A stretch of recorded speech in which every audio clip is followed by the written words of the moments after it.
साल 2026 की पहली ही सुबह बाजार में एक ऐसा साफ संकेत मिला कि कीमती धातुओं अभी थमी नहीं।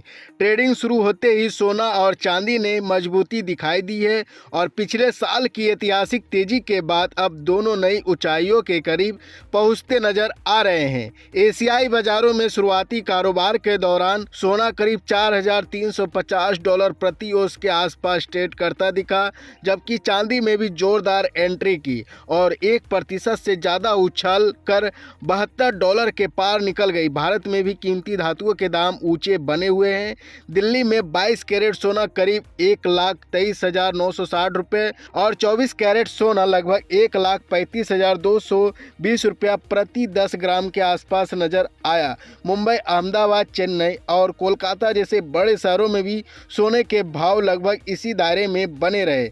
यह तेजी इसलिए खास मानी जा रही है क्योंकि सोना और चांदी दोनों में 1989 के बाद का अपना सबसे मजबूत प्रदर्शन दर्ज किया। अगर इतिहास पर नज़र डालें तो 1989 में सोने की कीमतें सिर्फ 937 रुपये प्रति 10 ग्राम थी, जबकि चांदी का भाव करीब 21,753 रुपये प्रति किलो था। यानी लगभग 46 साल बाद इन कीमती धातुओं ने निवेशकों को ऐसा दमदार रिटर्न दिया जिसने एक बार फिर इन्हें चर्चा के केंद्र में ला दिया। अब सवाल यह उठता है कि इस तेजी के पीछे आखिर ताकत क्या है।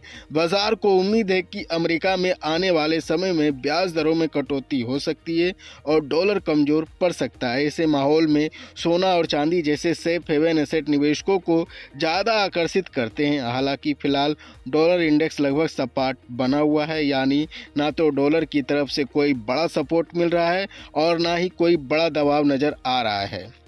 इस तेजी के पीछे एक शॉर्ट टर्म खतरा भी छुपा हुआ है। साल की शुरुआत में पोर्टफोलियो और इंडेक्स रीबैलेंसिंग की वजह से कीमती धातुओं पर कुछ दबाव देखने को मिल सकती है। दरअसल पिछले साल की तेज रैली के कारण कई बड़े इंडेक्स सोना और चांदी का वजन तय सीमा से ज़्यादा हो गया। ऐसे में इंडेक्स को फॉलो करने वाले फंड्स को मजबूती में कुछ कॉन्ट्रैक्ट्स बेचने पड़ सकते हैं।